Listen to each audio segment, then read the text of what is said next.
Hello and अस्सलाम वालेकुम। मैं हूं Ejaz Syed. Programme talk shock के लिए उमर चीमा अपनी मसरूफियात के बायस आज इस प्रोग्राम में नहीं है।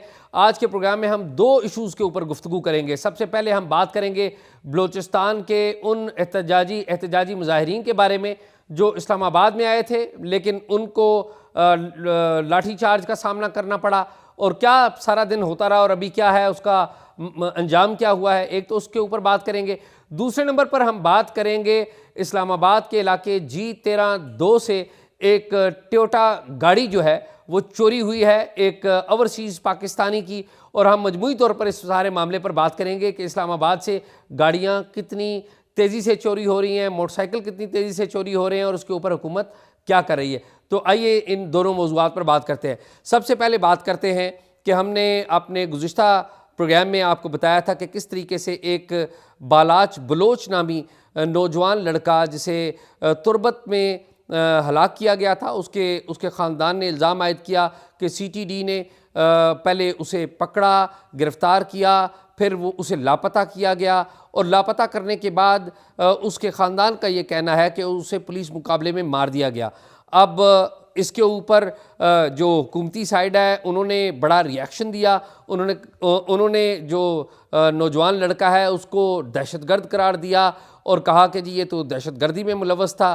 ताहम इस बात की कोई जस्टिफिकेशन नहीं आ सकी कि वो प्रॉपर जस्टिफिकेशन जिसे कहते हैं कि इत्मीनान दे पाना मुकामी अदालत को भी कि वो इनकाउंटर कैसे हो गया। इसीलिए मुकामी जो तुर्बत की अदालत थी उसने इस सारे मामले को, बलूचिस्तान की मुकामी अदालत ने सारे मामले के ऊपर CTD के जो एहलकार हैं और मुतलका जो SHO हैं उनके ख़िलाफ़ FIR के इंदराज का कहा। लेकिन जब फैमिली मुतमईन नहीं हुई तो तुर्बत के इलाके से बहुत सारी और फैमिलीज़ के हमरा पहले तो उन लोगों ने वहाँ पर एहतजाज किया, बाद में वो कोयटा में आए, और कोयटा के बाद जिस तरह के आपको अपडेट किया था कि वो इस्लामाबाद की तरफ बढ़ रहे हैं, वो गुज़िश्ता रात वो इस्लामाबाद पहुंच गए। पहले उन्हें 26 नंबर चुंगी जब रावलपिंडी इस्लामाबाद का संगम है वहाँ पर रोका गया।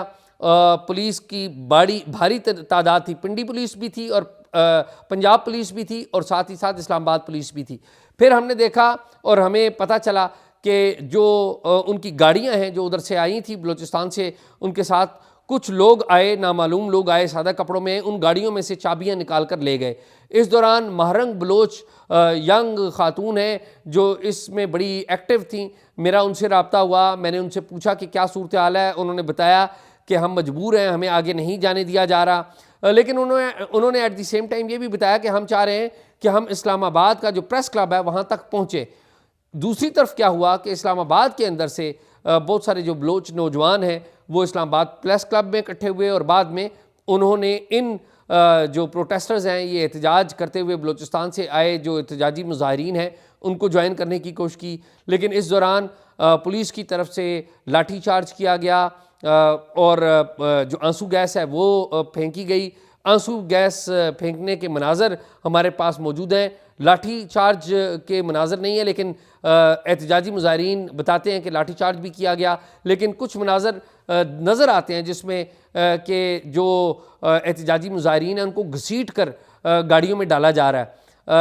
तमाम लोगों को गिरफ़्तार कर लिया गया, अलस सुबह गिरफ़्तार किया गया, मुँह अंधेरे गिरफ़्तार किया गया, और फिर ख़वातीन को और बच्चों को थाना वुमेन में मुंतकिल किया गया, और जो मर्द हैं उनको मुख्तलिफ थानों में डाल दिया गया, मुकदमा दर्ज कर दिए गए। इस दौरान दो अहम बातें हुई। सुबह का वक्त हुआ और दो अहम बातें हुई। एक तो ये हुआ कि नौजवान वकील हैं ईमान मज़ारी ने 11 बजे के करीब इस्लामाबाद हाई कोर्ट में पिटीशन दायर कर दी, और पिटीशन जब दायर की तो उसकी जो चीफ़ जस्टिस हैं आमिर फ़ारूक, उन्होंने इस्लामाबाद हाई कोर्ट के जो चीफ़ जस्टिस हैं उन्होंने उस पिटीशन को लगा लिया। 4 बजे वो उसकी कार्रवाई हुई। लेकिन दूसरी तरफ गवर्नमेंट साइड से जो वज़ीर आज़म है अनवारुल्लाह काकड़, उन्होंने सारे मामले का नोटिस लिया और 5 वज़रा के ऊपर मुश्तमिल उन्होंने एक वज़रा की एक इंगेजमेंट कमेटी बनाई। इनमें फ़वाद हसन फ़वाद थे, फेडरल मिनिस्टर, मुर्तज़ा सोलंकी थे, अनीक अहमद थे, जॉर्ज थे, ह्यूमन राइट्स के जो मिनिस्टर हैं वो थे, जमाल शाह, वो मिनिस्टर थे, ये 4-5 मिनिस्टर थे, 5 मिनिस्टर थे जो कि इन जो एहतजाजी मुजाहिरीन हैं उनसे मिले। प्राइम मिनिस्टर ने हिदायत की थी कि ख़वातीन को रिहा कर दिया जाए, और अगर किसी ने किसी संगीन जो खिलाफ वर्दी, कानूनी खिलाफ वर्दी का मुर्तकिब नहीं हुआ तो उन तमाम को रहा कर दिया जाए। तो 4 बजे जब हाई कोर्ट में ये सारा मामला शुरू हुआ तो पहले तो पुलिस के जो अटर्नीज़ थे उन्होंने कहा कि जी 1-2 हमारे पास ख़वातीन हैं, फिर कहा जी 5-10 हैं, फिर बाद में पता चला कि जी जो आईजी हैं उन्होंने आके अप्राइज़ किया कि जी इस तरह से हमने उनको रिलीज़ कर दिया है। शाम के वक्त उन ख़वातीन को रिलीज़ किया गया है थाना वुमेन से। वो मनाज़र भी बड़े तकलीफ़ दे मनाज़र हैं, और एक जो बस है जो मुजाहिरीन की एहतजाजी मुजाहिरीन की एक बस है वो जा चुकी है। एक बस जो है अभी इधर ही है, इस्लामाबाद पुलिस ने उसका इंतज़ाम किया। लेकिन ये डिटेल बताने का आपको मकसद ये नहीं है कि मैं आपको बोर करूं, मकसद बताने का ये है कि आप देखिए कि वो लोग वहाँ से उठ के आए हैं, वो इस्लामाबाद में आकर एहतजाज करना चाहते हैं। एहतजाज क्यों करना चाहते हैं कि वो ये कहते हैं कि उनको जबरी तौर पर लापता किया जाता है और फिर उनकी मस्कशुदा लाशें जो हैं वो दी जाती हैं, या फिर उनको पुलिस मुकाबलों में मार दिया जाता है। इसके ऊपर वज़रा ने एक प्रेस कॉन्फ्रेंस भी की शाम के वक्त, और उन्होंने हुकूमती जो मौक़िफ़ है वो पेश किया कि जी थ्रेट था, जिस तरह के आम तौर पे बताया जाता है। सवाल ये पैदा होता है कि ये बलूचिस्तान के लोग क्या इस मुल्क के रहने वाले लोग नहीं हैं? क्या उनको इस्लामाबाद आकर एहतजाज करने का हक हासिल नहीं है? एक तो ये है कि जिस तरीके से उनकी गुमशुदगियाँ हो रही हैं वो बड़ी शदीद काबिल मज़म्मत है। और इस गुमशुदगियों के मामले के ऊपर आप ये देखिए कि गुमशुदगियों का मामला खाली बलूचिस्तान का नहीं है। खैबर पख्तूनख्वा से मंजूर पश्तीन के जो पेरेंट्स हैं, उनके वालदैन, वो भी उन्होंने भी इस प्रोटेस्ट या इस एहतजाज की हिमायत की है। अली वज़ीर ने ख़ुद वेलकम किया रस्ते में इन तमाम मुजाहिरीन को, उनको सपोर्ट किया। और ह्यूमन राइट्स डिफेंडर्स जितने हैं पूरे पाकिस्तान में, वो भी ट्विटर के ऊपर, सोशल मीडिया के ऊपर आवाज़ उठाते रहे।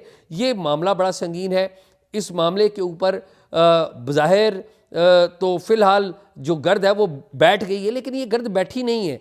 ये जो दर्द है वो ख़त्म नहीं हुआ जब तक इन लोगों को बुलाते नहीं हैं, उनसे बातचीत नहीं की जाती, और ये वाज़िया नहीं कर दिया जाता कि गुमशुदा जबरी तौर पर गुमशुदा नहीं किया जाएगा, उस वक्त तक ये मसाइल हल नहीं होंगे। एट द सेम टाइम जो बाज़ अनासर हैं जो रियासत के ख़िलाफ़ हथियार उठाते हैं, वो भी मुनासिब बात नहीं है। अगर रियासत के ख़िलाफ़ हथियार उठाए जाएंगे तो रियासत भी रिएक्ट करती है, लेकिन रियासत के रिएक्ट करने में का जो तरीक़ाकार है, हम उसके ऊपर बात कर रहे हैं कि रियासत ने अगर रिएक्ट करना है तो वो इस तरीके से ना करे, और ना ये तरीक़ाकार है, ना इंसानी हुकूक की खिलाफ वर्दियाँ जो हैं वो दुरुस्त नहीं है। बलूचिस्तान के अवाम जो हैं उनका इस्लामाबाद के ऊपर उतना ही हक़ है जितना किसी और के ऊपर हक़ है। बलूचिस्तान के लोगों के साथ ये ज़्यादती है, ये जुल्म है। जबरी तौर पर किसी को लापता नहीं करना चाहिए, और जो वहाँ पर औरतें, बच्चे, माएँ, बहनें, बुज़ुर्ग जिस तकलीफ़ से गुज़र रहे हैं, पहली बात तो ये है कि वहाँ पर कोई डेवलपमेंट नहीं की गई, लोगों को पसमानदा रखा गया है। और जो पसमानदगी के दौरान वहाँ पर एक तबका ऐसा है जिनके लोगों को उठा लिया गया है। आज जब ये सारे मामलात के ऊपर सारी डेवलपमेंट्स हो रही थी तो एक आला हुकूमती शख्सियत ने मुझे टेलीफ़ोन किया और उन्होंने मुझे बताया, उन्होंने कहा कि हम जो हुकूमत है वो आप ट्वीट कर रहे हैं या आप आवाज़ उठा रहे हैं, ये अपनी जगह, लेकिन हुकूमत जो है, उन्होंने मुझसे सवाल किया, उन्होंने कहा कि अख्तर मेंगल साहब जो हैं उनके बच्चों को तो नहीं मारा गया या उनको तो नहीं उठाया गया, या फिर और जो अब्दुल मालिक हैं उनके ख्यालात भी इसी तरह के हैं लेकिन उनको नहीं उठाया गया। वो जो हुकूमती शख्सियत थी वो मुझे उनका पॉइंट ऑफ व्यू ये था कि ये उन्हीं लोगों के ख़िलाफ़ जो पुलिस मुकाबले होते हैं जो रियासत के ख़िलाफ़ जो है वो हथियार उठाते हैं। मेरी ज़ाती ओपिनियन ये है कि ये उनका पॉइंट ऑफ व्यू हो सकता है, लेकिन इस सारे मामले को तमाम स्टेक होल्डर्स के साथ बैठ के मौसर तरीके से हल भी किया जा सकता है। लेकिन अगर कोई एहतजाज करता है तो उस एहतजाज का तरीक़ाकार यही है कि उन लोगों को आप सुनिए। खैर, जो वज़ीर-ए-आज़म हैं अनवार काकड़, उन्होंने वज़रा की कमेटी बना दी, ये सारा मामला एक नई जो है जिहत में बदल गया, लेकिन मसला जो है वो अभी तक मौजूद है और ये मसला निगरान हुकूमत के इस्तेदाद से परे है। ये मसला वो है जिसको इलेक्टेड हुकूमतें भी हल करने से गुरेज़ हैं। और सबसे तकलीफ दे बात आप देखिए कि इस्लामाबाद में इतना बड़ा ये काम हुआ, किसी सियासी जमात ने इन मुजाहिरीन के हक़ में कोई आवाज़ नहीं उठाई। पीपल्स पार्टी ने प्रॉपरली कोई आवाज़ नहीं उठाई, मुस्लिम लीग नून ने प्रॉपरली आवाज़ नहीं उठाई, पीटीआई के तो मामलात ख़ुद भी ख़राब हैं। पीटीआई तो ख़ुद शिकायतें कर रही है कि उनके जो कागजात नामजदगी हैं वो कबूल नहीं किए जा रहे। तो खैर ये मामला है। आज के रोज़ जो नेशनल मीडिया है, जो टेलीविज़न चैनल्स हैं, उसके ऊपर तफसील से ये बातें नहीं की गई, ना इस तरह से बताई गई हैं, लेकिन ये बातें बताना ज़रूरी है क्योंकि ये यहाँ का मसला है। ये आंखें बंद कर लेने से ये मसला हल नहीं होगा और इसके ऊपर जो उंगलियाँ ये लोग उठा रहे हैं, वो रियासती इदारों के ऊपर, वो हमारी सिक्योरिटी इदारों के ऊपर, हमारे इंटेलिजेंस इदारों के ऊपर उठा रहे हैं।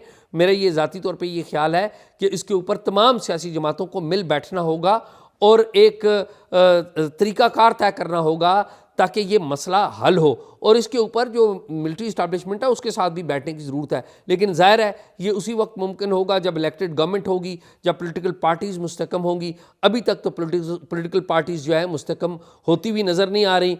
इलेक्शन होने जा रहा है, देखिए इलेक्शन के बाद पाकिस्तान क्या सूरत हाल फेस करता है, खुदा बेहतर करे। तो ये थी बलूचिस्तान की सूरत हाल। दूसरा जो अहम मसला है वो बहुत आप ये कहेंगे एक नेशनल और इंटरनेशनल मसले से मैं बिल्कुल एक छोटे मामले के ऊपर आया हूँ, लेकिन ये मामला बड़ा अहम है। मामला ये है, कहानी ये है कि एक ओवरसीज़ पाकिस्तानी है, उनका नाम है अब्दुल हन्नान भट्टी। ये G13-2 सेक्टर है, यहाँ पर आए हैं, बरतानिया से आए हैं, अपनी फैमिली के साथ कुछ छुट्टी गुजारने आए हैं, पाकिस्तान देखने आए हैं।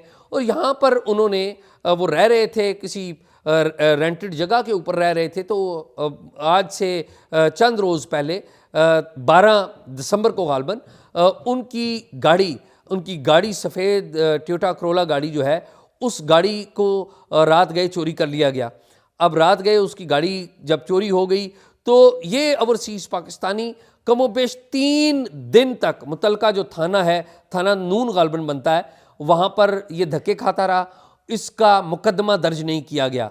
शोर मचाने के ऊपर बार बार आला जो पुलिस हुकाम है वहाँ पे दरवाजे खटखटाने के बाद थाना नून ने 15 दिसंबर को वो FIR वो दर्ज कर ली। और FIR दर्ज करने के बाद वो जो ओवरसीज़ पाकिस्तानी है वो दोबारा धक्के खा रहा है। दोबारा धक्के क्यों खा रहा है कि पुलिस के जो लोग हैं वो ये कहते हैं कि आप जाएं और जाके जो एंटी कार लिफ्टिंग सेल जो है वहाँ पर जाएं और वहाँ पर जाकर इस सारे मामले को परसू करें। ये एक वाक़या नहीं है। आज के दिन तक 729 के करीब गाड़ियाँ और मोटरसाइकिल जो हैं वो चोरी किए जा चुके हैं आज के दिन तक, यानी कि 1 जनवरी से लेकर आज के दिन का डाटा वो ये है। और पिछले साल 600 और चंद गाड़ियाँ और 620-24 या 25 600 प्लस माइनस जो है वो गाड़ियाँ और मोटरसाइकिल चोरी किए गए थे। ये गाड़ियाँ और मोटरसाइकिल चोरी होते हैं और इनको इस्लामाबाद से निकाल लिया जाता है, लेकिन रिकवरी या परफॉर्मेंस देखें एंटी कार लिफ्टिंग सेल की या इस्लामाबाद पुलिस की तो वो अच्छी नहीं है, बिल्कुल भी रिकवरी ना होने के बराबर है। इस सारे मामले का सद्देबाब प्रॉपरली नहीं किया जा रहा।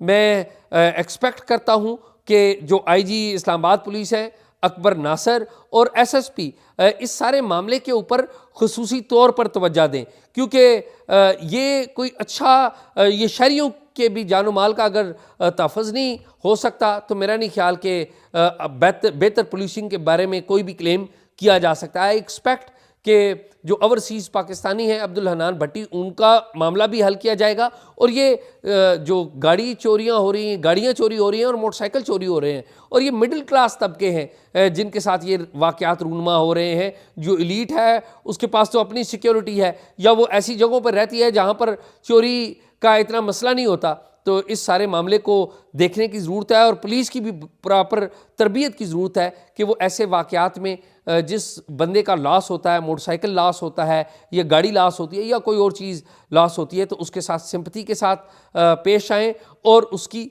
हेल्प करें। आज के लिए यही, मुझे इजाज़त दीजिए।